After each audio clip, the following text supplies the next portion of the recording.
Revision पर सुनवाई चल रही है और आप जानते हैं ये सुनवाई पिछले 6 महीने से चल रही है। जुलाई के महीने में इस सुनवाई की शुरुआत हुई थी और जून के महीने में जून ना कहें बल्कि उससे पहले मई तक तैयारी हो गई थी चुनाव की, बिहार चुनाव की। लेकिन अचानक आनन फानन में कहा गया 25 जून से कि एसआईआर की शुरुआत की जाए और एसआईआर की शुरुआत जैसे ही हुई वहां बिहार में, वैसे ही इधर एक याचिका, एक नहीं बल्कि उसके बाद एक और, 2, 3, 4 करते हुए 11 याचिकाएं, 11 याचिकाएं लगा दी गई। 8 याचिकाएं इनमें से थी पॉलिटिकल पार्टीज की, राजनीतिक पार्टियों की, और उसके अलावा 3 याचिकाएं थी जो एनजीओज की थी। उसमें से एक याचिका तो खुद योगेंद्र यादव की है, लेकिन 2 याचिका जिसमें एक एडीआर की है, एक पीयूसीएल की है, ऐसे 11 याचिकाएं लगाई गई। और इसमें जो दलीलें थी ये लगातार धुआंधार दलीलें दी गई 11 याचिकाओं में।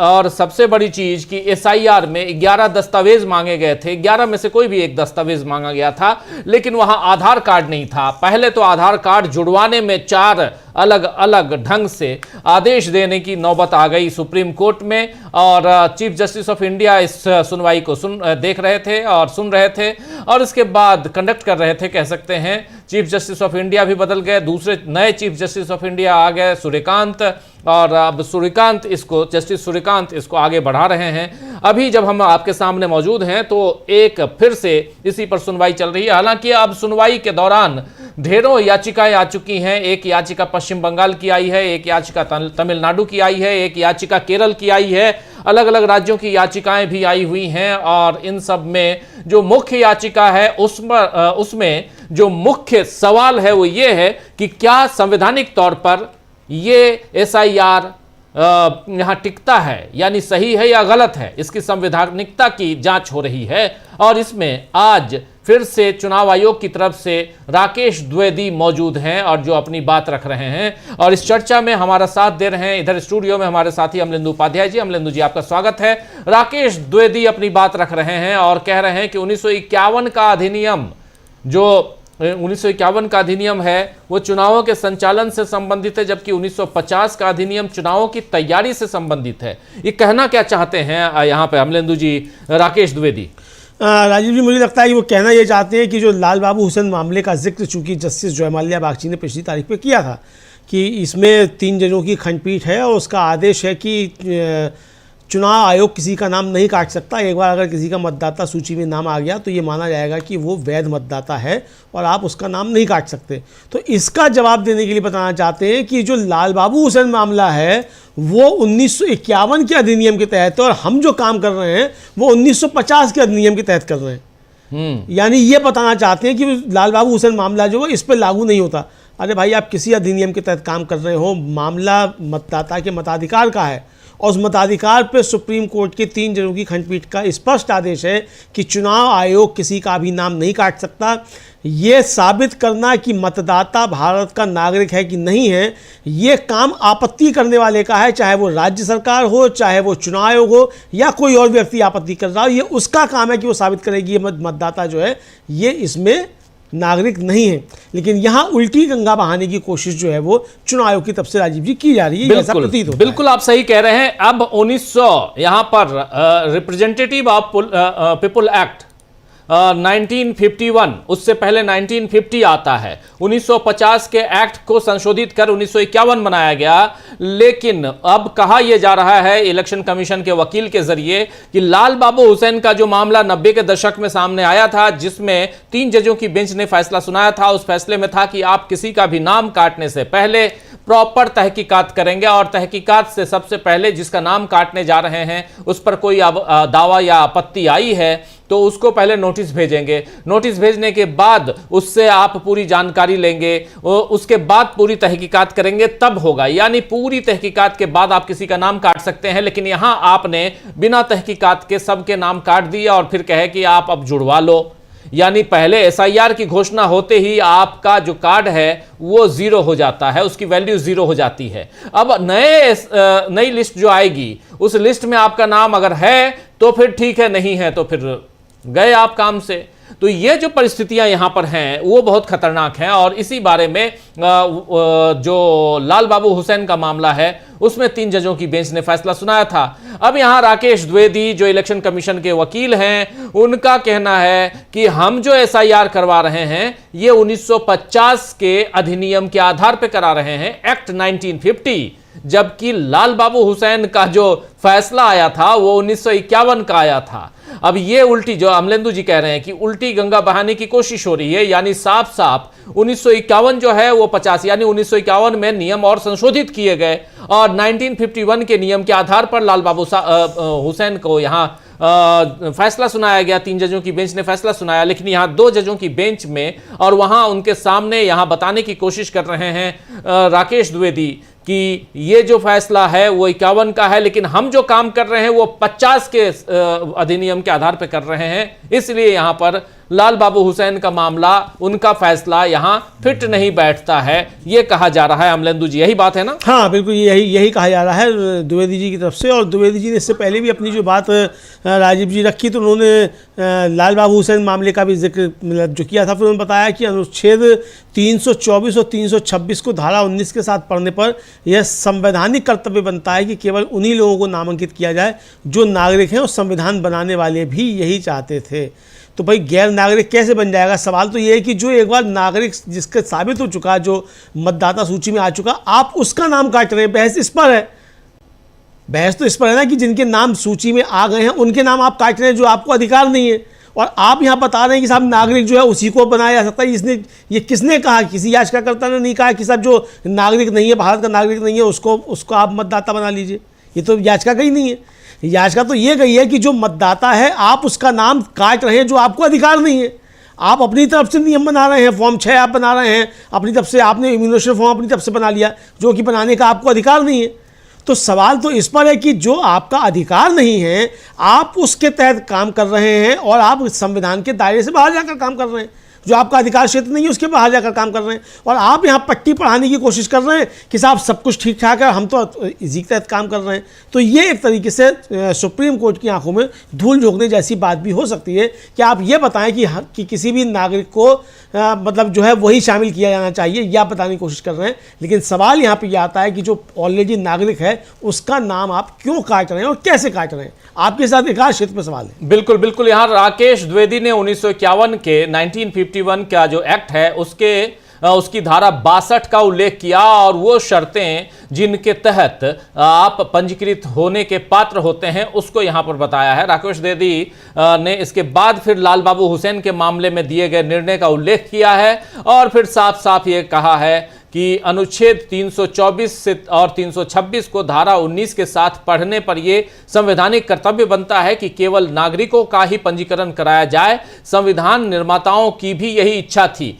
अब इच्छा ये समझाने लगे कि संविधान निर्माता क्या चाहते थे, लेकिन जब विपक्ष वही इच्छा की बात बताता है कि बाबा साहब आंबेडकर क्या चाहते थे या और लोग क्या चाहते थे, राजेंद्र प्रसाद क्या चाहते थे, तो इसकी बात यहाँ पर फिर अगर विपक्ष कहेगा तो सत्ता पक्ष नहीं सुनेगा, लेकिन सत्ता पक्ष की तरफ से और खासकर इलेक्शन कमीशन की तरफ से ये बात कही जा रही है। द्विवेदी यहाँ पे कह रहे हैं कि ऐसा नहीं है कि हमने ये मान लिया है कि हर किसी को किसी न किसी प्रकार से दस्तावेज प्रस्तुत करने होंगे। जून 2025 तक इन सभी लोगों में से अगर वो पिछली सूची में शामिल अपने माता पिता से संबंध साबित कर देते हैं तो हम संतुष्ट हैं। यानी जून 2025 तक जितने भी लोग हैं, जून 2025 तक, क्योंकि जून में ही पहली बार ये एसआईआर की घोषणा हुई थी, तो जून 2025 तक इन सभी लोगों में से अगर वो पिछली सूची में शामिल अपने माता पिता से संबंध स्थापित कर देते हैं,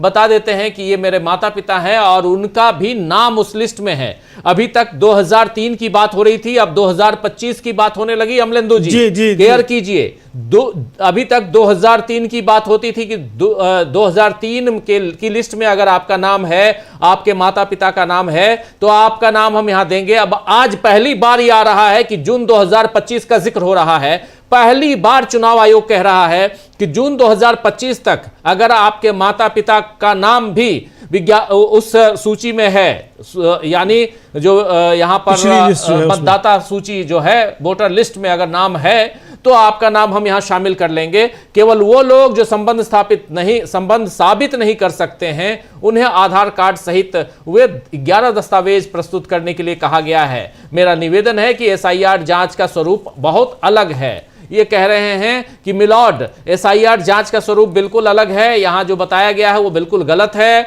और केवल उन लोगों को हम लोगों ने कहा है कि आधार कार्ड सहित, यानी आधार कार्ड तो चाहिए। यहां बार बार चालाकी कर रहा है चुनाव आयोग, जो कहता है आधार, जबकि यहां पर सुप्रीम कोर्ट ने कहा था 11 नहीं बल्कि आप 12 दस्तावेज रखिए। और ये बात यही जो सीजेआई यहां बैठे हुए हैं, 2 जजों की बेंच है, खुद सीजेआई हैं जस्टिस सूर्यकांत और जस्टिस जॉय माल्या बागची, ये 2 जजों की बेंच यहां पर सुनवाई कर रही है। और इसमें से सीजेआई ने खुद कहा था कि इसमें आधार कार्ड चाहिए, और अगर आपने आधार कार्ड दे दिया तो दूसरे किसी कार्ड की जरूरत नहीं है। लेकिन अभी बार बार कहा जा रहा है कि आधार कार्ड के साथ इन 11 में से एक दस्तावेज आपको देना जरूरी है।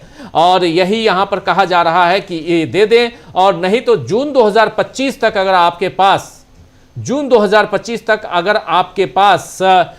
कोई आपके माता पिता का नाम भी है, तो माता पिता के नाम को भी साबित कर दीजिए कि वो भी लिस्ट में हैं, आप भी लिस्ट में हैं, तो आपका नाम हटाया नहीं जाएगा। ये बात यहां कही जा रही है। जी बिल्कुल, ये कहा जा रहा है कि अगर आप साबित कर देते हैं तो आपसे कुछ भी नहीं मांगा जाएगा। और ये भी कहा कि केवल उन्हीं लोगों को दस्तावेज देने हैं जिनका नाम, जो अपना संबंध किसी भी अपने संबंधी से साबित नहीं कर पाते हैं पिछली मतदाता सूची में, तो उनको ही 11 दस्तावेज आधार कार्ड समेत इनमें से कोई जो है वो आपको देना होगा।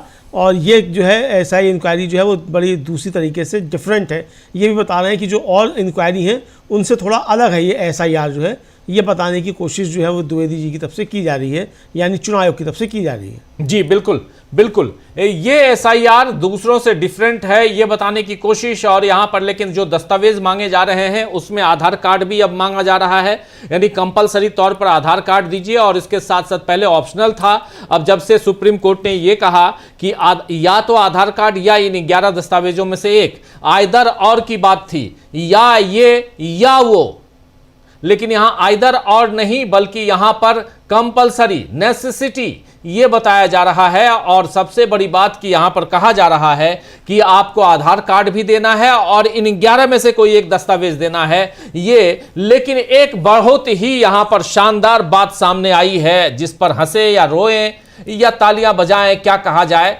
लेकिन जून 2025 से पहले तक अगर आपके माता पिता का नाम इस वोटर लिस्ट में है, किसी भी वोटर लिस्ट में है जून 2025 से पहले, तो आप उस वोटर लिस्ट में शामिल होने के हकदार हैं। ये आज बताया जा रहा है चुनाव आयोग की तरफ से, जबकि अभी तक 2003 की बात होती थी कि अगर 2003 की लिस्ट में आपका नाम, आपके माता पिता का नाम है, तभी आपका नाम शामिल किया जाएगा, यानी आप ऑटोमेटिक जो हैं उसमें शामिल हो गए, ये माना जाएगा अगर आपका या आपके पिता का, माता पिता का नाम 2003 में है। पहले ये बताया जा रहा था, लेकिन अब बताया जा रहा है कि अगर आपका नाम जून 2025 तक की लिस्ट में है तो आपका नाम शामिल होगा। कैसे देखा जाए, यहां पर यह बहुत इंपॉर्टेंट है। सुनवाई उधर चल रही है सुप्रीम कोर्ट में, सुप्रीम कोर्ट की ताजा तरीन, और इसमें भी इस एसआईआर से संबंधित घटनाक्रम पर हम बिल्कुल यहां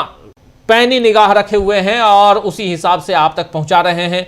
पल पल की रिपोर्ट छन छन कर जो वहां चल रही है और सुनवाई जो चल रही है वो आप तक हम सामान्य हिंदी में पहुंचाने की कोशिश कर रहे हैं विश्लेषण के साथ। अमलेंदु जी, कैसे देखा जाए, यहां पर साफ साफ दिख रहा है कि एसआईआर पर एक टेंशन बना हुआ है, और यही बात कल सुप्रीम कोर्ट ने भी कही थी कि ये तनाव देने का समय नहीं है। 1.25 करोड़ लोगों के जो नाम आ रहे हैं, काटे जा रहे हैं, या जिनको नोटिस भेजा गया है पश्चिम बंगाल में, उसको भी यहां पर शेल्टर देने की जरूरत है, ये बात। और उसमें भी, क्योंकि उनका कहना था सुप्रीम कोर्ट का कि यहां तनाव में दिखाई देते हैं, वहां की जनता दिखाई दे रही है, इसलिए जरूरी है कि एसआईआर में थोड़ी सी ढिलाई होनी चाहिए। लेकिन क्या यहां पर ढिलाई की कोई गुंजाइश नजर आती है?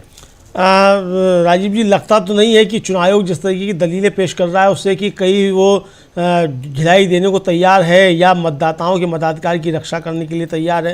क्योंकि जिस तरीके की दलीलें आ रही हैं उससे तो राजीव जी यही लगता है कि दलीलें सिर्फ ये हैं कि किस तरीके से लोगों के नाम काटे जा सकते हैं और ये हम मतदाता का मतलब नागरिकता जांच रहे हैं। एक तरीके से कहा जाए ये स्पष्ट तौर पर जो है कहा जा रहा है कि उनको ये सबूत देने, वो सबूत देने, ये सब कहा जा रहा है। और फिर कह रहे हैं द्विवेदी जी कि हमने जो है मतलब जो बहुत सारे जो हैं सबूत, उनको अहमियत दी है, पर्याप्त सबूतों को अहमियत दी है। जब मैं कहता हूं कि हमने जून 2025 तक सभी को फॉर्म जारी कर दिए हैं, तो हमने 2002 में उन सभी के सबूतों को अहमियत दी है। तीसरा, हमने कहा है कि अगर आप अपना लिंक जोड़ सकते हैं तो किसी डॉक्यूमेंट की ज़रूरत नहीं है। चौथा, अगर आपके पास लिंक नहीं है तो 11 डॉक्यूमेंट्स, BLO को भी हर दिन 50 फॉर्म जमा करने का अधिकार है। जी, ये सफाई दे रहे हैं। ये सफाई चल रही है। आप आदेश नंबर 1, आदेश नंबर 2, आदेश नंबर 3, आदेश नंबर 4, इस हिसाब से कि किसको क्या करना है, BLO की महती भूमिका हो जाती है, आप जानते हैं। लेकिन यहां पर BLO आत्महत्या कर रहे हैं, खुद की जान ले रहे हैं। यह खबर खासकर पश्चिम बंगाल से बहुत आई है, यह खबर मध्य प्रदेश से भी आई है, खबर राजस्थान से भी आई है, सब तरफ से आई है। राजस्थान में तो एक BLO ने साफ साफ कहा कि हमारे ऊपर 465 लोगों के नाम, वो भी अल्पसंख्यक, उनके नाम काटने का, हवा महल साइड के हैं, वो रहने वाले जयपुर के हवा महल, आप जानते हैं, अगर जयपुर गए हैं आप तो हवा महल आपने देखा होगा, वहां के पास के ही हैं वो BLO। और उन्होंने कहा था कि जितना प्रेशर हमारे ऊपर है, दबाव डालने की कोशिश हो रही है, ऐसे में तो मैं जान दे दूंगा। ये बात उन्होंने कही थी झल्लाहट में, और वो काफी वायरल भी हुए थे, अपने यहां भी वीडियो बना था, और उस वीडियो को आप लोगों में से कई लोगों ने देखा भी होगा। लेकिन ये बहुत इंपॉर्टेंट है कि यहां अगर SIR पर धांधली हो या ना हो, लेकिन एक विश्वास की बात है, वो विश्वास कैसे यहां पर उत्पन्न होगा, कैसे सरकार चाहेगी कि विश्वास उत्पन्न हो, यह देखना बड़ा दिलचस्प है अमलेंदु जी। ये यहां पर साफ दिखाई दे रहा है कि सरकार एक विश्वास कायम करने में अभी तक तो फेल नजर आती है। बिल्कुल राजीव जी, सरकार विश्वास कायम करने में फेल नजर आती है। और द्विवेदी जी जो है वो ये एक स्पष्टीकरण दे रहे हैं कि SIR में किसी भी स्टेज पर पुलिस का कोई इन्वॉल्वमेंट नहीं है और ना ही कोई सबूत की वैल्यू है।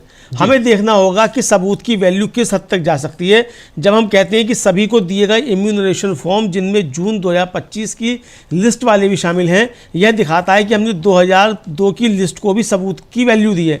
यानी 2002 की जो लिस्ट है, हमने उसको भी सबूत के तौर पर माना है। यह घर घर जाकर किए जाने वाला सर्वे है, जिसमें पहले से भरे हुए फॉर्म हैं और उन्हें बस साइन करना है, और BLO को उन्हें जमा करने का काम सौंपा गया है। फिर कहते हैं कि वहाँ यानी पश्चिम बंगाल में केस उठाकर उसे एक अलग स्थिति पर लागू करना बिल्कुल गलत है, जहाँ SIR पूरे तरह से अलग तरीके से किया जाता है। तो ये बता रहे हैं कि पश्चिम बंगाल में पूरी तरह से अलग तरीके से किया जाता है। क्यों किया जाता है, इसका कोई स्पष्टीकरण अभी तक नहीं है। देखते हैं आगे क्या स्पष्टीकरण देते हैं कि बंगाल में अलग तरीके से SIR क्यों किया जा रहा है। बिल्कुल बिल्कुल, आप सही कह रहे हैं। बंगाल में SIR अलग तरह से क्यों किया जा रहा है, ये इसके लिए क्या स्पष्टीकरण है, क्लैरिफिकेशन क्या है, ये देखने की कोशिश हम जरूर करेंगे। लेकिन यहाँ पर द्विवेदी कह रहे हैं कि केवल वे लोग जो संबंध साबित नहीं कर सकते, उन्हें आधार कार्ड सहित वे 11 दस्तावेज प्रस्तुत करने के लिए कहा गया है। और मेरा निवेदन है कि SIR का जांच स्वरूप बहुत अलग है, इसलिए इसकी जांच होनी चाहिए। और पश्चिम बंगाल में उस मामले को उठाकर उसे एक अलग परिदृश्य पर लागू करना, जहां SIR यानी स्पेशल इंटेंसिव रिवीजन पूरी तरह से अलग तरीके से किया जाता है, अत्यंत अनुचित है। ये बात यहां कही जा रही है राकेश द्विवेदी की तरफ से। राकेश द्विवेदी अपनी बात पर अडिग हैं, वो अपनी बात रखे जा रहे हैं, और ये दिख रहा है कि राकेश द्विवेदी लेकिन कहीं ना कहीं फंसे हुए भी हैं अमलेंदु जी। राकेश द्विवेदी काफ़ी ज़्यादा फंसे हुए हैं राजीव जी। पूरा समय जो है वो ये बताने में व्यतीत कर रहे हैं कि हम जो SIR करा रहे हैं वो किस तरीके से करा रहे हैं और इसमें क्या डॉक्यूमेंट्स ले रहे हैं। भाई, बहस इस पर है ही नहीं कि आप किस तरीके से करा रहे हैं और क्या डॉक्यूमेंट कर रहे हैं। बहस इस पर है, और पहले कहा भी था सुप्रीम कोर्ट ने साफ साफ कि आपको अपना सबमिशन अब ये देना है कि आपको संवैधानिक अधिकार प्राप्त है कि नहीं है जी SIR कराने का। उसकी कॉन्स्टिट्यूशनलिटी में बात होनी चाहिए। लेकिन सुप्रीम कोर्ट भी, राजीव जी, सब सुन रहा है, द्विवेदी जी कुछ भी प्रवचन कर रहे हैं सुप्रीम कोर्ट में खड़े होकर, जाने कहाँ कहाँ की सुना जा रहा है सब कुछ। देश का भी समय किए बर्बाद किया जा रहा है, सुप्रीम कोर्ट का भी। भाई सीधे सीधे पूछा जाना कि भाई इस सबसे कोई मतलब नहीं है, कॉन्स्टिट्यूशनलिटी क्या है आपके पास, क्या आपके पास संविधान ने अधिकार दिए वो बताइए आप। वो तो बताया नहीं है कि अभी तक कि आपको क्या संविधान ने अधिकार प्रदत्त किए कि आप SIR करा सकते हैं कि नहीं करा सकते हैं। इस पर राजीव जी मुझे लगता है कि अभी तक कोई भी बात चुनाव आयोग की तरफ से नहीं आई है। जी जी, बिल्कुल बिल्कुल। लेकिन चुनाव आयोग, यहाँ राकेश द्विवेदी जो हैं वो पश्चिम बंगाल का जिक्र भी कर रहे हैं, कह रहे हैं कि पश्चिम बंगाल में उस मामले को उठाकर उसे एक अलग परिदृश्य पर लागू करना, जहां SIR पूरी तरह से अलग तरीके से किया जाता है, अत्यंत अनुचित है, ये कह रहे हैं। यानी पश्चिम बंगाल क्या अनुचित काम कर रहा है ये बताने की कोशिश हो रही है। और साफ साफ यहां पर कह रहे हैं राकेश द्विवेदी की एक जहां पर ये बंगाल, जहां एक SIR पूरी तरह से अलग तरीके से किया जाता है, अत्यंत अनुचित है, क्योंकि अलग तरह से होता है। अब कौन अलग कर रहा है? राज्य सरकार तो कर नहीं रही है। SIR की प्रक्रिया यहाँ से चल रही है, दिल्ली से चल रही है, और राज्य सरकार को पहुँचाया गया है, वहाँ कहा गया है कि आप लोग इस पर ध्यान दीजिए, वो ध्यान दे रहा है। राज्य सरकार के पास ये डाटा इकट्ठा हो रहे हैं, लेकिन यहाँ पर क्या अनुचित क्या गलत है ये बताना जरूरी है। और दूसरी बात कि अगर द्विवेदी कह रहे हैं, द्विवेदी अपने ढंग से जो बातें लाने की कोशिश कर रहे हैं, अपने हिसाब से पूरा का पूरा इस केस को मोल्ड करने की कोशिश, जिसमें संवैधानिकता का कोई मतलब नहीं है, उसका कोई खतरा नहीं है, और सीधे सीधे चुनाव आयोग ने जो काम किया है संवैधानिक दायरे में किया है, ये साबित करने के लिए कुछ कुछ दलीलें ऐसी आ रही हैं जो बेवजह हैं, ये साफ दिखाई दे रहा है। बिल्कुल राजीव जी, जो दलीलें हैं वो एकदम बेवजह दिखाई पड़ती हैं। हालांकि ये तो सुप्रीम कोर्ट को तय करना है कि दलीलें उनको बेवजह लगती हैं नहीं लगती हैं, या कि उनकी दलीलें ठीक ठाक हैं। चूँकि ये हमारा मतलब डोमेन है भी नहीं कि हम क्या बताएं, लेकिन जो एक लगता है पत्रकार के नाते और एक आम नागरिक के नाते कि सुप्रीम कोर्ट का समय जो है बर्बाद किया जा रहा है, वो यहाँ पे दिखाई पड़ता है राजीव जी, उसको हम लोग को लग रहा है। और द्विवेदी कह रहे हैं कि मैं मीलॉट से अनुरोध करता हूँ कि वे इस बात पर विचार करें कि संसद और चुनाव आयोग एक सहजीवी संबंध है। ये अधिनियम और नियम है जो संसद बनाती है, वे सहजीवी संबंध में। अब आ गए इसी बात पर कि ये सहजीवी संबंध है, संसद नियम बनाती है, तो आपने इम्यूनिकेशन फॉर्म क्यों बना दिया? अब आ गए राजीव जी यहाँ इस बात पे। मुझे लगता है कि यहाँ जो याचिकाकर्ता हैं उनके वकीलों को कहना चाहिए कि इनको ऑन रिकॉर्ड लीजिए कि ये इनको अधिकार नहीं है कानून बनाने का, और ये खुद स्वीकार कर रहे हैं। फिर जो है संविधान के अनुच्छेद 327 का जिक्र करते हैं और कहते हैं कि अभिव्यक्ति संविधान की सीमाओं के अधीन संसद पर भी प्रतिबंध लगाती है। अब दूसरी तरफ आ गए, अब संसद पर भी प्रतिबंध लगाने की बात कर रहे हैं कि संसद पर भी प्रतिबंध लगाती है, यानी चुनाव आयोग अब संसद से बड़ा हो गया। ये तो उल्टी बात शुरू कर दी। कह रहे हैं कि अब जो है अभिव्यक्ति जो है वो संविधान की सीमाओं के अधीन संसद पर भी प्रतिबंध लगाती है। ये जो है वो द्विवेदी साहब कह रहे हैं।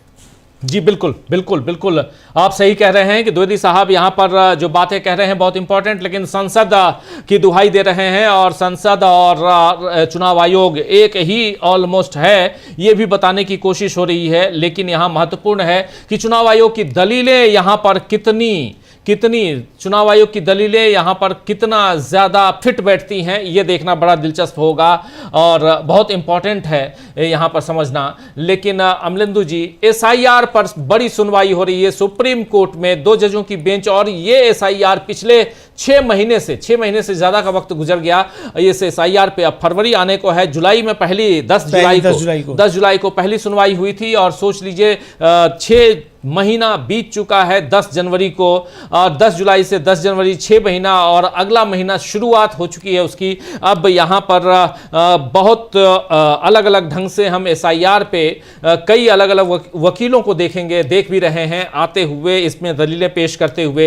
एक लंबी चौड़ी बहस हो गई है SIR पे देखा जाए तो सुप्रीम कोर्ट में, इसीलिए यहाँ पर अब फैसला क्या आता है ये देखना दिलचस्प होगा। लेकिन इस बीच बहुत सारी चीजें परिवर्तित भी हुई हैं, उन परिवर्तनों पे भी बात करेंगे। लेकिन SIR में और क्या कुछ है अमलेंदु जी? हाँ राजीव जी, वो कह रहे हैं कि हम ऐसा नियम नहीं बना सकते कि जो हमें जो मतलब कि कोई नई फाइल नहीं होगी। ऐसी कई स्थितियां हो सकती हैं जहां चुनाव आयोग को दखल देना पड़ सकता है। संविधान के अनुच्छेद 324 के तहत कामों का एक बहुत बड़ा भंडार है और उसमें एग्जीक्यूटिव और लेजिस्लेटिव दोनों तरह के काम शामिल हैं। इसी तरह हम ये नहीं कह सकते, यानी चुनाव आयोग ये नहीं कह सकता कि हमारे पास जो चाहे करने की आज़ादी है। मोहिंदर सिंह गिल चुनाव आयोग के लिए स्थितियां बताते हैं, लेकिन सभी स्थितियों पर विचार नहीं किया जा सकता। अनुच्छेद 324 में बहुत ज़्यादा शक्तियाँ हैं, इसमें प्रशासनिक और न्यायिक कार्य शामिल हैं।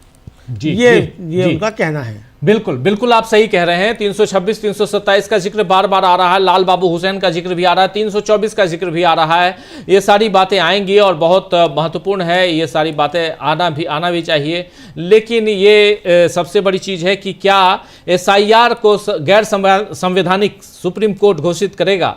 अगर घोषित करता है, नहीं करता है, लेकिन इस बीच 5 राज्यों के चुनाव सामने हैं, सिर पे हैं, और उससे पहले SIR की प्रक्रिया 12 राज्यों में चल रही है और एक राज्य बिहार में SIR की प्रक्रिया खत्म हो गई। जैसे चुनाव खत्म हुआ वैसे ही वहां की सारी चीजें खत्म हो गई हैं। अब कैरी फॉरवर्ड वही सारी चीजें उन 5 राज्यों पर ज्यादा हुई हैं जिन 5 राज्यों में चुनाव है, जिसमें से SIR जो है वो असम में नहीं करवाया जा रहा है। अब असम में पहले ही SIR हो चुका है और अब SIR की जगह पर वहां पर SR करवाया जा रहा है। तो SIR नहीं करवाकर SR करवाना यहां पर असम को कहीं ना कहीं आप बेनिफिट दे रहे हैं, लेकिन पश्चिम बंगाल में SIR करवाना, फिर उधर बिहार में, मध्य प्रदेश में, इन तमाम राज्यों में SIR के मायने क्या हैं और इसका कितना, और इसके अलावा तमिलनाडु में भी, केरल में भी और दूसरे राज्यों में भी जो SIR की प्रक्रिया चल रही है, इसका कितना असर पड़ेगा आने वाले समय में, ये भी देखते हैं। और साथ साथ सुप्रीम कोर्ट में जो सुनवाई चल रही है उस सुनवाई को भी हम आप तक पहुंचा रहे हैं। अमलेंदु जी। बिल्कुल राजीव जी, इसको हम पहुंचा रहे हैं। और अब जो उन्होंने एक और बात कही है राजीव जी, वो एक तरीके से कहा जाए कि उन्होंने याचिकाकर्ताओं की जो दलीलें हैं उस पर कहा जाए तो उस पर उन्होंने मोहर लगा दी है। और उनका कहना है कि हमारा, द्विवेदी जी का, कि हमारा SIR का ऑर्डर नेचर में लेजिस्लेटिव है। ध्यान से, हमारा SIR का ऑर्डर नेचर में लेजिस्लेटिव है। इसमें सिद्धांतों और डॉक्यूमेंट्स का एक पूरा सेट दिया गया है। यह पूरे देश पर लागू होने वाला एक जनरल ऑर्डर है, सिवाय असम केस के। यानी आपने ये स्वीकार कर लिया कि आपका जो है, आपने लेजिस्लेटिव की शक्तियां आपने हासिल कर ली हैं और आपने लेजिस्लेटिव नेचर में ये ऑर्डर जारी किया है राजीव जी, जबकि चुनाव आयोग लेजिस्लेटिव संस्था नहीं है जी। यही आपत्तियां दर्ज की गई थी कि आपने संसद की शक्तियों का अपहरण कर लिया है। बिल्कुल बिल्कुल सही आप कह रहे हैं, संसद की शक्तियों का अपहरण कर लिया है आपने, ये यहां पर बताया जा रहा है। और बहुत ही इंपॉर्टेंट डे आज का, उसको समझना बहुत ज़रूरी है। और ऐसे में SIR जो है वो कहां तक, कितना आगे मददगार साबित होता है बीजेपी का, ये भी देखना बड़ा दिलचस्प होगा। SIR पर लगातार सुनवाई जारी है और उस सुनवाई को लेकर हम आप तक पहुंच रहे हैं, आ रहे हैं। यहाँ द्विवेदी कह रहे हैं कि पश्चिम बंगाल में उस मामले को उठाकर उसे एक अलग परिदृश्य पर लागू करना जो है वो पश्चिम बंगाल की सरकार कर रही है, जो गलत है, सरासर गलत है। लेकिन ये भी यहाँ पर, लेकिन ये नहीं माना जा रहा है कि इलेक्शन कमीशन गलत है। ये मानने की कहीं से भी हिम्मत नहीं हो रही है। और न ही ये इसे हठ धर्मिता कहते हैं, हेठी जिसको कहते हैं, कि नहीं जी हम हठी बने रहेंगे क्योंकि हम हैं, हम ही जो हैं सो हम हैं, अहम ब्रह्मास्मि जैसे कहते हैं। तो पश्चिम बंगाल में उस मामले को उठाकर उसे एक अलग परिदृश्य पर लागू करना, और जहां SIR की तरह से अलग तरीके से किया जा रहा है, वो पूरी तरह से अलग तरीके से किया जा रहा है, इसकी बात भी हो रही है। तो अलग अलग यहां पर राकेश द्विवेदी अपनी बात कर रहे हैं। अमलेंदु जी। बिल्कुल राजीव जी, राकेश द्विवेदी जो बात कर रहे हैं वो एक तरीके से कहा जाए कि याचिकाकर्ताओं की जो दलीलें हैं उनको ही राजीव जी एक तरीके से स्वीकार करते हुए नजर आते हैं। और अब वो जो है उन्होंने जो रिटर्न सबमिशन दिया है उसको पढ़कर सुना रहे हैं कि उनकी लिखित दलीलें क्या हैं राजीव जी, तो ये अब वो बता रहे हैं। और जो खासतौर से उन्होंने बातें कही है वो यह कहा है कि भाई धारा 324 जो है इसके फंक्शंस बहुत बड़े हैं और हमारा जो है ये उसमें फंक्शंस जो है वो लेजिस्लेटिव और एग्जीक्यूटिव दोनों तरीके के हो सकते हैं। और हमारा ऑर्डर जो है वो एक तरीके से कहा जाता है कि ये बिल्कुल जो है वो लेजिस्लेटिव नेचर का है, ये उन्होंने साफ तौर पर कहा है। जी लेजिस्लेटिव की बात हो रही है और कानून की पूरी कानूनी प्रक्रिया और कानून बनाने का काम जो है वो संसद का है और उस पर मुहर राष्ट्रपति लगाती हैं।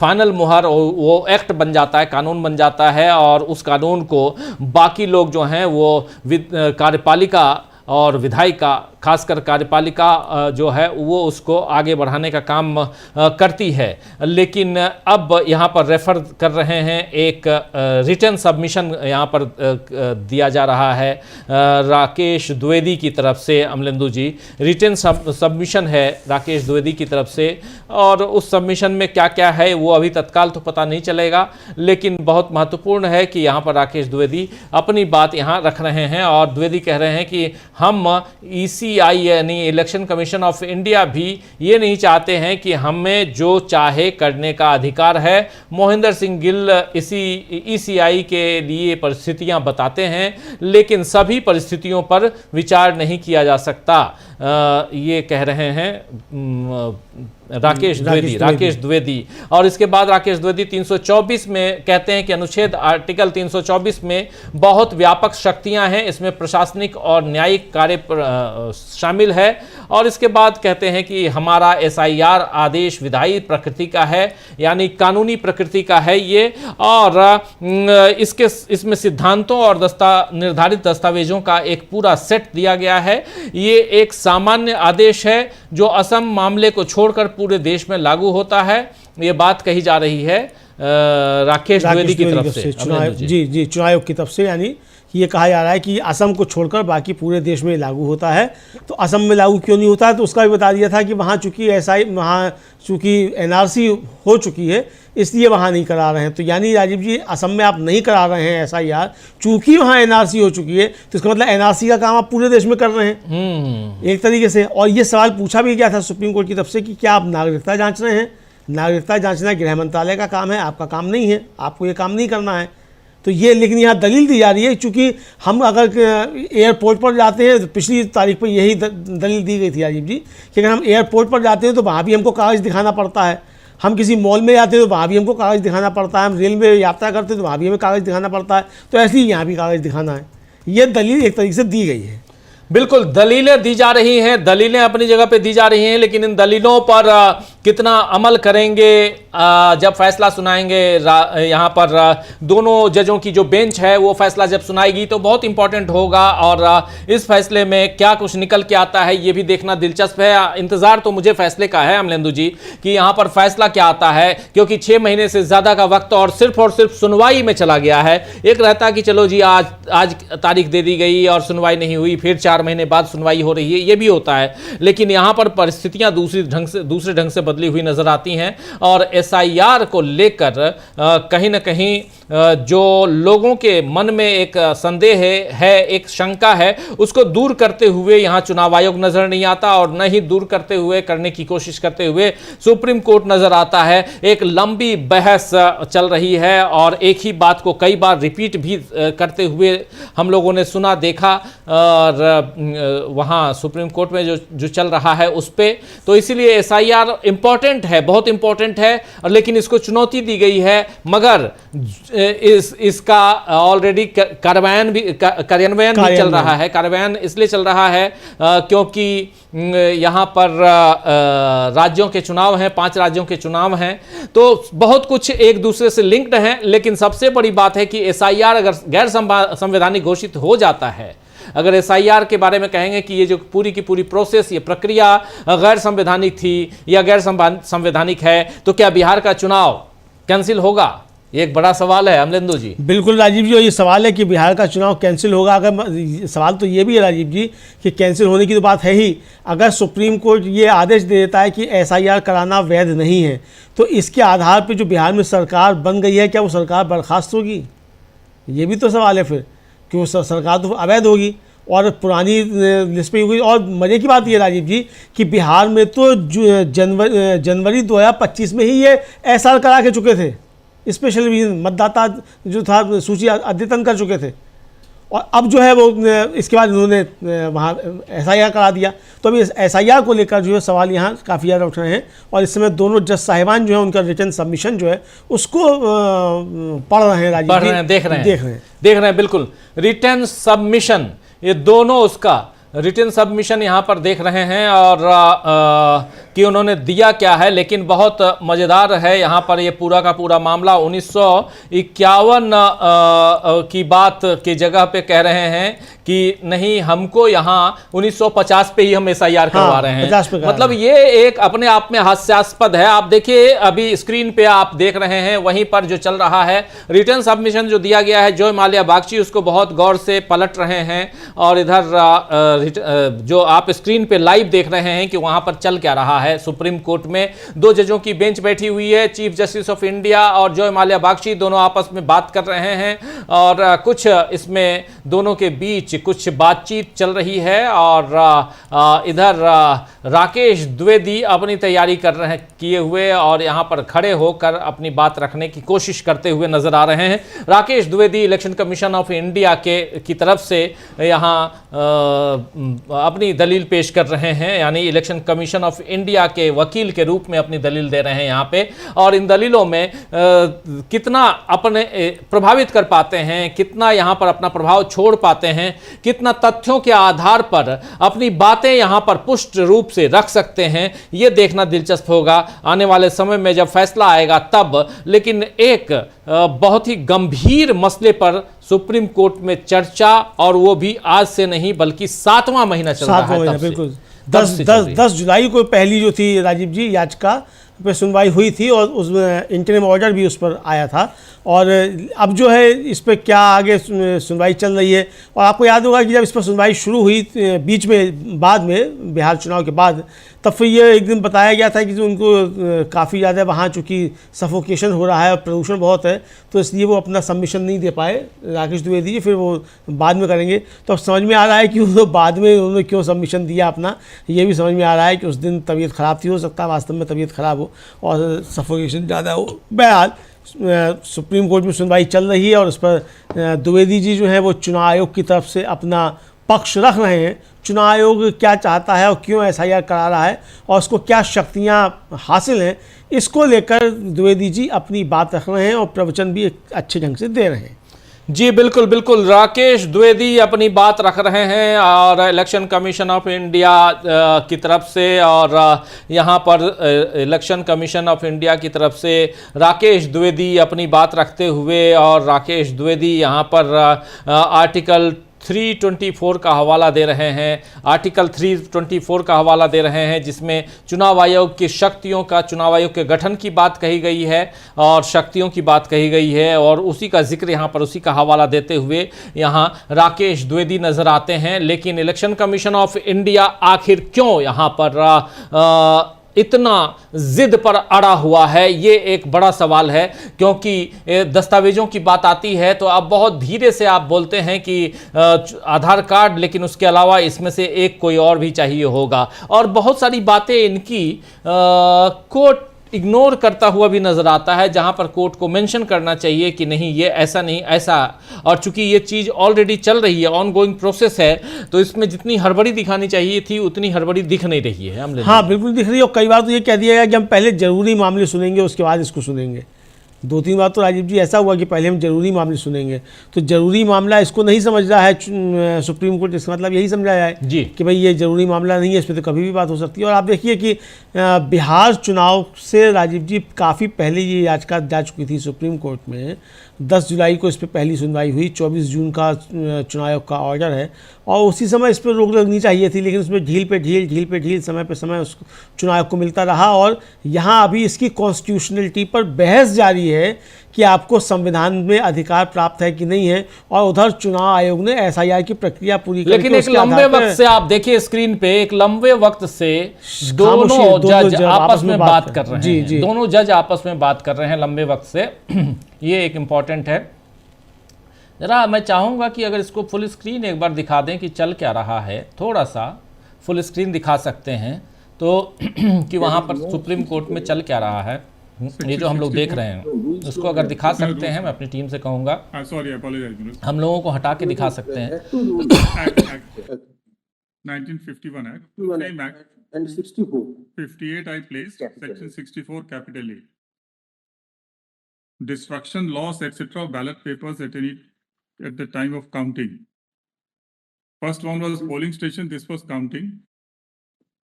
If at any time before the counting of votes is completed, any ballot papers used at a polling station or at a place fixed for the poll are unlawfully taken out of custody of the returning officer, or are accidentally or intentionally destroyed or lost, or are damaged or tampered with to such an extent the result of poll at that polling station or polling place cannot be ascertained, the returning officer shall forthwith report the matter to the commission.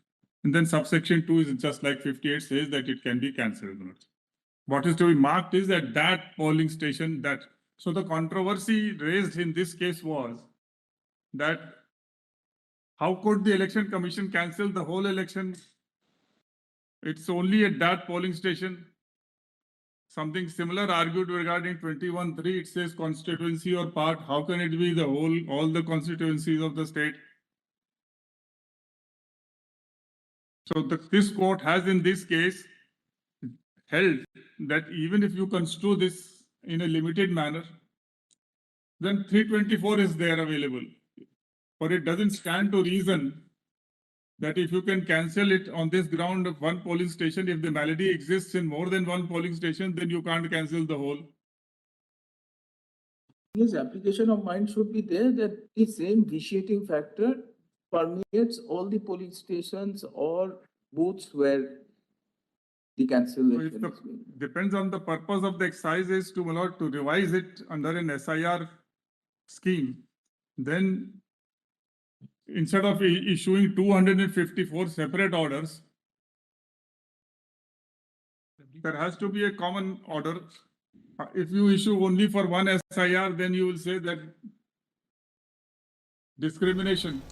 तो सुन रहे हैं आप यहाँ पर साफ साफ 324 का हवाला दे रहे हैं, आर्टिकल 324 का हवाला देते हुए, और बताया जा रहा है बार बार कि हम यहाँ कोई डिस्क्रिमिनेशन नहीं कर रहे हैं। लाल बाबू हुसैन का मामला साफ साफ यहाँ पर दे रहे हैं, और उसमें भी लाल बाबू हुसैन का जो केस है 3 जजों की बेंच ने यहाँ पर उसका फैसला सुनाया था। 90s की बात है, वो 1990 यानी 90 के दशक में ये फैसला आया था, जिस फैसले में ये बताया गया था कि आप किसी का भी नाम, क्योंकि लाल बाबू हुसैन का नाम काट दिया गया था उनको बिना बताए हुए, वो आए, केस उन्होंने किया, फाइनली वो सुप्रीम कोर्ट आए, 3 जजों की बेंच ने उस पर सुनवाई की, और तीनों जजों की बेंच ने ये माना सर्वसम्मति से कि किसी का भी नाम काटने से पहले, जो 1951 का एक्ट है, रिप्रेजेंटेशन ऑफ पीपल एक्ट 1951, उस एक्ट के आधार पर लाल बाबू हुसैन का नाम नहीं काट सकते जब तक कि उनको बताया न जाए। इत्तला करनी होगी पहले,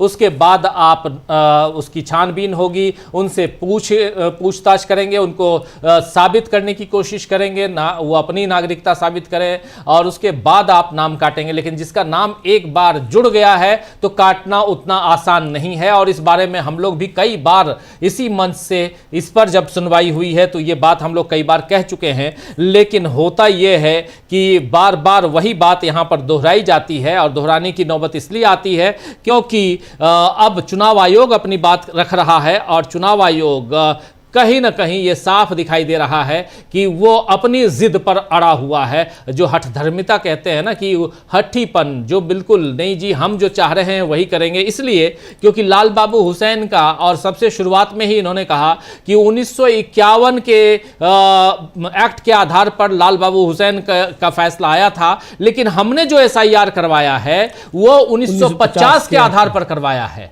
आप आगे बढ़ते हैं कि पीछे खिसकते हैं। अब कोई ये कहे कि नहीं जी हमने जो करवाया है वो 1923 के आधार पे करवाया है, 1923 के आधार पे करवाया है, जब अंग्रेजों का राज था हमारे देश में।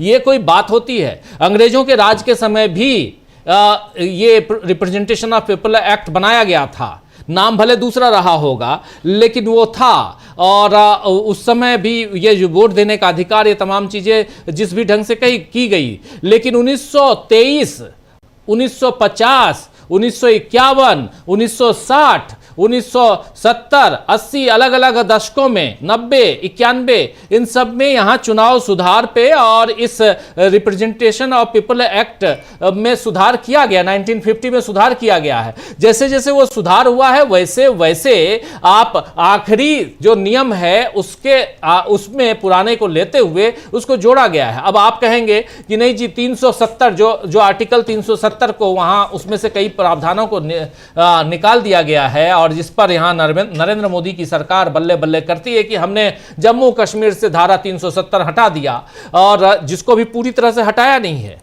धारा 370 जिसको आर्टिकल ये धारा कहते हैं, दैट इज नॉट धारा, that is not code, penal code, that is article of Indian constitution. Article 370 पूरी तरह से आप आज भी खत्म नहीं किए हैं, लेकिन आप बल्ले बल्ले करते हैं, अपनी पीठ खुद ही थपथपाते हैं। तो वही बात यहां पे अब कोई ये कहे कि नहीं जी आर्टिकल 370 जो पहले वाला था हम उस पर ये फैसला ले आते हैं, कैसे लेके आओगे? आप तो उसमें से कुछ चीजें हटा दी गई हैं। वैसे ही ये रिप्रेजेंटेशन ऑफ पीपल एक्ट 1950 उसमें से चलिए ठीक है ये एक्ट है, ये आर्टिकल नहीं है चुनाव इसका अपने कॉन्स्टिट्यूशन का, लेकिन आर्टिकल में भी बदलाव तो होते हैं ना।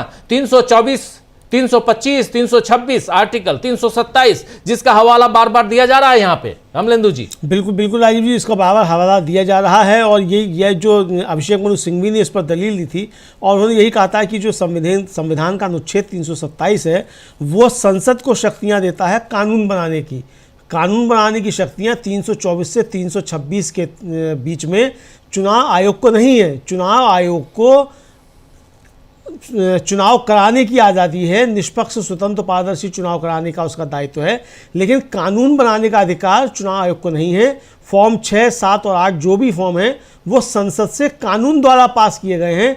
इम्यूनरेशन फॉर्म जो है वो चुनाव आयोग ने खुद बना लिया है और ये बात चुनाव आयोग की तरफ से द्विवेदी जी ने स्वीकारी भी कि हमारा जो SIR का ऑर्डर है वो नेचर में लेजिस्लेटिव है। ये उन्होंने स्वीकार भी कर लिया कि यानी आपने संसद की शक्तियों का अतिक्रमण किया है। ये साफ तौर पर देखा जाए राजीव जी, ये सबमिशन एक तरीके से चुनाव आयोग की तरफ से माना जा सकता है।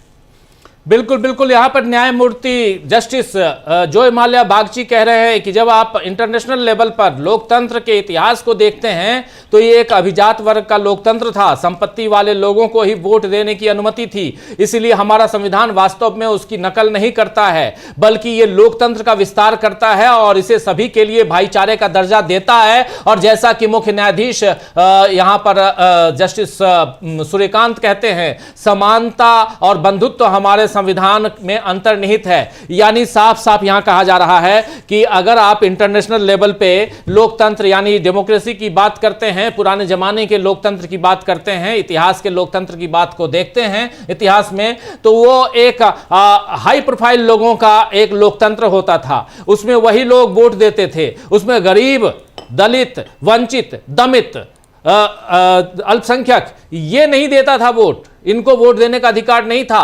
हमारे देश में वर्ण व्यवस्था थी और वर्ण व्यवस्था में आप देख लीजिए कि कैसा था। यहां पर अगर 4 वर्णों में बांटा गया जो पुराने रिवाज के हिसाब से, उसके बाद जो जाति की बात आती है उसके बाद से, जिसमें आप ब्राह्मण, क्षत्रिय और वैश्य और शूद्र की बात करते हैं, तो इन सबके साथ कितना ज्यादा यहां घृणापूर्ण ढंग से देखा जाता था और बराबरी का कोई हक नहीं था। हमारा संविधान लेकिन बराबरी का हक देता है, हमारा लोकतंत्र उसी की तरफ बढ़ता है। और इसीलिए यहां पर कह रहे हैं, जस्टिस बागची ने बहुत बड़ी बात कही है यहां पे अमलेंदु जी, कि हमारा संविधान वास्तव में उन लोकतंत्र की नकल नहीं करता है, ये लोकतंत्र का विस्तार करता है, इसमें सभी वर्ग के लिए भाईचारे का दर्जा देता है। और यहां पर सूर्यकांत को भी लपेटा है उन्होंने, कायदे से लपेटा। और राजीव जी, ये जो एक एजेंडा चलाया जाता है कि हमारा संविधान जो है वो कॉपी कर लिया गया है और हमारा जो है वो दूसरी जगहों से कॉपी किया गया है, उसकी भी हवा निकाली है। चूंकि RSS ने तो साफ तौर पर कहा था कि ये कई जगहों का उठा करके जो कॉपी कर लिया गया है हमारा संविधान, इसमें कुछ भी भारतीय नहीं है। ये कहा गया था। तो ये उसका भी, उस एजेंडे का भी एक तरीके से जवाब लगता है, और ये सुप्रीम कोर्ट की तरफ से चूंकि आ रहा है राजीव जी। हालांकि कल जो था जस्टिस सूर्यकांत ने एक बहुत अच्छा भाषण दिया कि नए वकील जो आ रहे हैं उनको क्या सीखना चाहिए और क्या करना चाहिए। थ्योरी के तौर पे बहुत अच्छा भाषण जस्टिस सूर्यकांत का कल का राजीव जी, समझा जा सकता है। इसकी ब्रेकिंग में हम लोगों ने चर्चा भी की थी कि उन्होंने नए वकीलों के लिए क्या संदेश दिया। और इससे पहले भी वो एक यूनिवर्सिटी के कार्यक्रम में साफ तौर पर कह चुके हैं कि संविधान का मूल ढांचा नहीं बदला जा सकता, संसद भी संविधान के मूल ढांचे को नहीं बदल सकती, क्योंकि केशवानंद भारती मामले में 13 जजों की खंडपीठ का फैसला आ चुका है। तो इसलिए संविधान का मूल ढांचा जो है उसमें संसद भी बदलाव नहीं कर सकती। तो ये राजीव जी वैधानिक तौर पर और कॉन्स्टिट्यूशन की के आधार पर ये चीज़ें बिल्कुल ठीक हैं। तो इसीलिए सवाल ये उठ रहा है कि चुनाव आयोग जो कर रहा है एसआईआर, उसको संविधान से और संसद से उसको ये शक्तियां हासिल नहीं हैं कि वो एसआईआर करा सके, और यही तर्क याचिकाकर्ताओं की तरफ से दिए गए हैं।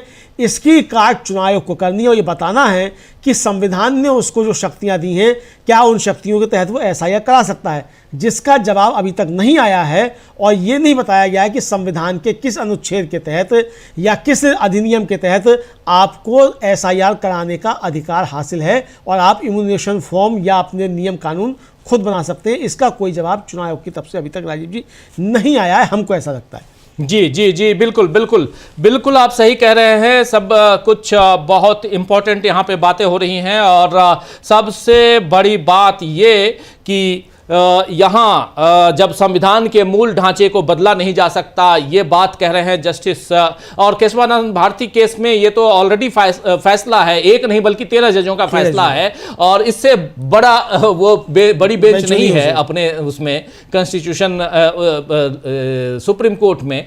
तो 13 जजों की बेंच का फैसला, और उस फैसले के आधार पर संविधान के मूल ढांचे में आप परिवर्तन नहीं कर सकते हैं। और यहाँ पर कहीं ना कहीं मूल ढांचे में परिवर्तन करने की कोशिश की जा रही है, यह साफ दिखाई देता है। और लोकतंत्र हमारा क्या है, सभी वर्गों के लिए, सभी धर्मों के लिए भाईचारे को यहां उत्पन्न करते हुए, भाईचारे को आगे बढ़ाने के लिए यह हमारा लोकतंत्र, हमारा संविधान उसमें एक सहायक भूमिका निभा सकता है। यह यहां कही जा रही बात जयमाल्या बागची की तरफ से। और इसलिए यहां इंपॉर्टेंट है कि जब राकेश द्विवेदी यहां जिस ढंग से और सुप्रीम कोर्ट में जिस ढंग से इलेक्शन कमीशन ऑफ इंडिया अपनी दलीलें पेश कर रहा है, तो उसमें साफ लग रहा है कि कहीं ना कहीं उसकी जिद है। और सुप्रीम कोर्ट जो भी आदेश देता है, उस आदेश का भी अक्षरशः पालन नहीं हो रहा है।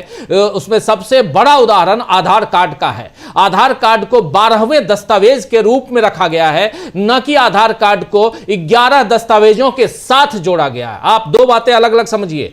11 दस्तावेजों में से यहां बार बार इलेक्शन कमीशन के वकील राकेश द्विवेदी साहब कह रहे हैं कि 11 दस्तावेजों में से कोई एक, और साथ में आधार कार्ड, जबकि सुप्रीम कोर्ट ने ऑर्डर लिखाया है।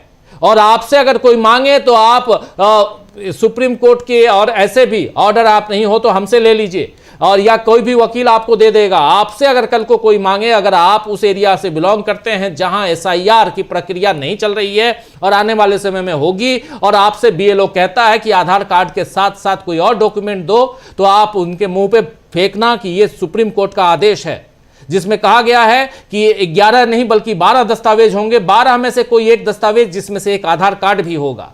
इस आधार कार्ड को अगर आप किनारे रख रहे हैं, और इसीलिए यहां अक्षरशः पालन नहीं हो रहा है सुप्रीम कोर्ट के आदेश का।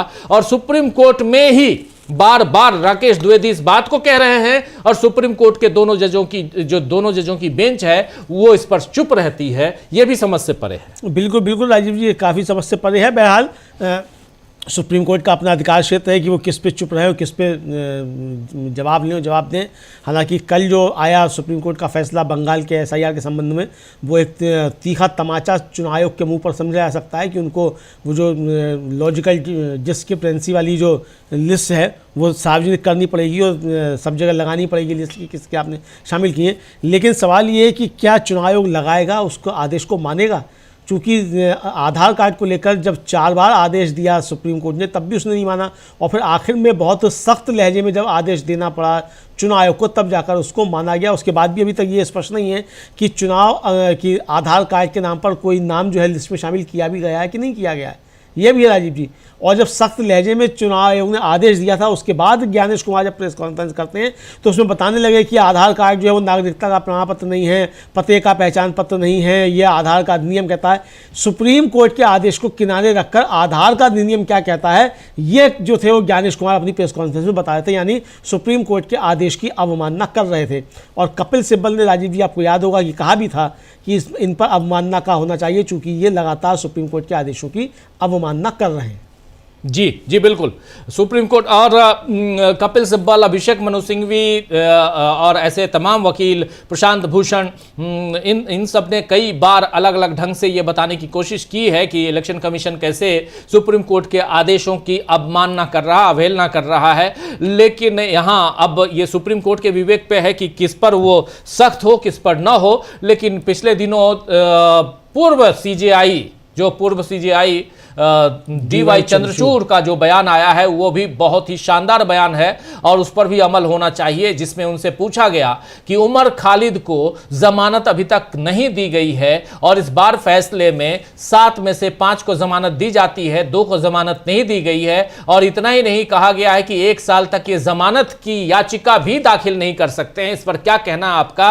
तो उन्होंने भी कहा है कि जमानत नियम है और इसके लिए उन्होंने ये भी कहा कि अगर सुनवाई में देरी होती है तो जमानत नियम है। और मैंने अपने कार्यकाल में 24 महीने के कार्यकाल में 21,000 जमानत दी है। और जिसमें उन्होंने पवन खेड़ा का भी जिक्र किया, उन्होंने तीस्ता सीतलवाड़ का जिक्र किया, उन्होंने एक और जिक्र किया, इकराम का जिक्र किया, उन्होंने 3 केसेस का जिक्र किया और हवाला दिया कि हाँ मैंने कैसे इन तीनों केसेस में एक की सुनवाई देर रात को की और एक की सुनवाई लंच के समय की, पवन खेड़ा की सुनवाई, ये सारी बातें उन्होंने कही हैं। तो अच्छी बात है, अच्छा लगता है सुनकर कि कम से कम आज भी कुछ जजेज हैं जो, लेकिन वही है कि उस समय जिस वक्त उमर खालिद का केस सुप्रीम कोर्ट में जस्टिस बेला त्रिवेदी के पास था, उस समय यही जस्टिस थे DY चंद्रचूड़ साहब। कम से कम उस समय ये कह सकते थे कि बेल इज रूल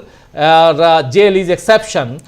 ये नहीं कह पाए, अब कह रहे हैं, कोई बात नहीं, लेकिन देर है अंधेर नहीं। कानून के नगर में भी कानून के की देवी की आंख की पट्टी भले खुल गई हो, लेकिन इतना जरूर है कि आप जानते हैं सुप्रीम कोर्ट में जब ये मामला SIR का चल रहा है तो इस मामले पर हमारी भी निगाहें टिकी हुई हैं, इसलिए क्योंकि अभी जो जस्टिस जोय माल्या बागशी जो बात कह रहे हैं वो महत्वपूर्ण है और उससे 100% हम भी सहमत हैं। इसलिए क्योंकि आज के लोकतंत्र को बचाने के लिए जो हमारा संविधान है ये बहुत कारगर साबित हो सकता है अगर संविधान का अक्षरशः पालन किया जाए। लेकिन क्या ये यहाँ पर शब्दशः अक्षरशः पालन किया जा रहा है, ये एक बड़ा सवाल है। और इसी में इस SIR को लेकर चुनौती इसी संवैधानिक उसके ढांचे पर की गई है, यानी संवैधानिक रूप से ये SIR सही है या गलत है, इस पर चुनौती पेश की गई है और इसी पर सुनवाई चल रही है लगातार। तो बहुत इंपॉर्टेंट सुनवाई चल रही है सुप्रीम कोर्ट में और जिस पर जो बातें वहां चल रही हैं वो आप जान रहे हैं, जिनमें दलीलें दी जा रही हैं। बार बार राकेश द्विवेदी 324 को लेकर आ रहे हैं और बार बार Rakesh Dwivedi representation of people act 1950 का जिक्र कर रहे हैं, ना कि 51 का, और कह रहे हैं कि हमने 51 के आधार पर सारी प्रक्रिया आगे बढ़ाई है, जबकि लाल बाबू हुसैन का मामला 51 के आधार पर है। ये एक अलग ढंग की कहानी नजर आती है अमलेंदु जी। बिल्कुल राजीव जी, अलग ढंग की कहानी और ये अलग तरीके से इसको परिभाषित करने की जो एक तरीके से कहा जाए वो चुनाव आयोग की तरफ से कोशिश की जा रही है और कि संविधान की सीमाओं के अधीन रहते हुए भी संसद पर भी प्रतिबंध लगाती है। यहाँ तक जो है वो कह गए अपने चुनाव आयोग के वकील जो हैं द्विवेदी जी कि अभिव्यक्ति जो है उस पर मतलब संसद पर भी प्रतिबंध लगता है, यानी कि संसद से ज़्यादा शक्तियां जो हैं वो चुनाव आयोग को प्राप्त हैं। शायद ये बताना चाहते होंगे, ऐसा कहना चाहते होंगे, भले ही सीधे सीधे इस बात को ना कह रहे हो, घुमा फिरा के कह रहे हो, लेकिन शायद भाव यही रहा होगा। लेकिन अब यहाँ पे तो मुख्य तौर पर राजीव जी यही आएगा कि शक्तियाँ किसके पास हैं और शक्तियाँ किसके पास नहीं हैं। चुनाव आयोग के पास अगर SIR कराने की शक्तियाँ हैं और नियम बनाने की शक्तियां हैं तो फिर बताया जाए कि किस अनुच्छेद के तहत उनके पास शक्तियां हैं, ये अभी तक नहीं बता पाए हैं। जिस अनुच्छेद 324 से 326 तक का हवाला दे रहे हैं उसमें भी चुनाव कराने की उसको शक्तियां हैं यही कहा गया है। शक्तियां जो है वो संसद ने कानून बनाकर उसको सौंपी हैं। यही कहा गया है, लोक प्रतिनिधित्व अधिनियम जो है उसमें भी यही है कि संसद के द्वारा प्राप्त शक्तियों से जो है, संसद ने जो आपको शक्तियां सौंपी हैं उसके तहत आपको ये कराने का अधिकार है। लेकिन आप खुद से कुछ कराना चाहें, खुद से आप कानून बनाना चाहें, तो कानून बनाने का अधिकार किसी भी संस्था को नहीं है। चुनाव आयोग तो चुनाव आयोग है, सुप्रीम कोर्ट को भी कानून बनाने का अधिकार नहीं है। राजीव जी जी बिल्कुल सही आप कह रहे हैं, सुप्रीम कोर्ट को भी कानून बनाने का अधिकार नहीं। कानून बनाने का अधिकार तो एक ही संसद को है सिर्फ, जो आप भी बता रहे हैं। और इसीलिए लॉ मेकर्स कहे जाते हैं, सांसद और विधायक जो हैं, they are lawmakers. They are lawmakers की कानून जो बनेगा वो संसद में या फिर विधानमंडल में बनेगा। तो कानून जो है वो किसी सुप्रीम कोर्ट में या किसी जिला अदालत में या किसी हाई कोर्ट में या किसी चुनाव आयोग में या किसी और आयोग में जाकर नहीं बनेगा। आज को चुनाव आयोग अपनी शक्तियां बताने लगेगा, कल को मालूम पड़ेगा कि एनएचआरसी अपनी शक्तियां बताने लग जाएगा, तमाम आयोग हैं सब अपने अपने नियम बनाने लग जाएंगे। सारे जितने भी आयोग हैं वो सब संसद द्वारा पारित अधिनियम के तहत हैं। संविधान में जो शक्तियां हैं उन संविधान की शक्तियों के अंतर्गत संसद ने कानून बनाकर उनको बनाया है, उन आयोगों को, और उसी के तहत सब काम करते हैं। तो चुनाव आयोग के कोई सुरखाब के पर नहीं लगे कि अलग से उसको ये शक्तियां उसको प्राप्त हो गई हैं। जो भी शक्तियां हैं संविधान ने दी हैं। संविधान से बड़ा कोई भी नहीं है, संसद भी नहीं है, सुप्रीम कोर्ट भी नहीं है, चुनाव आयोग भी नहीं है।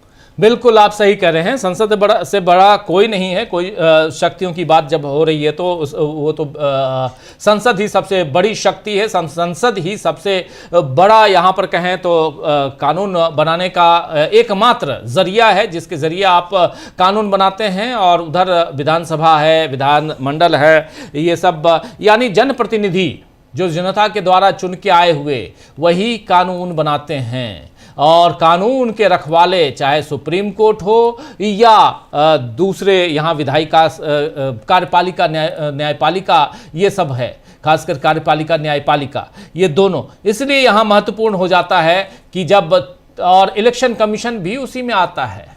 इलेक्शन कमीशन वो संसद नहीं है, दोनों अलग अलग हैं। इलेक्शन कमीशन भी संसद के अधीन है। कल को संसद चाहे तो इलेक्शन कमिश्नर को खड़ा कर सकता है अपने यहाँ, अपने कटघरे में। हमको आपको भी खड़ा कर सकता है। इतनी पावर है, इतनी शक्ति है। हम भी अगर गलत रिपोर्टिंग करेंगे तो वहाँ पर हमको भी खड़ा किया जा सकता है संसद के अंदर। लेकिन बात यहाँ यही है कि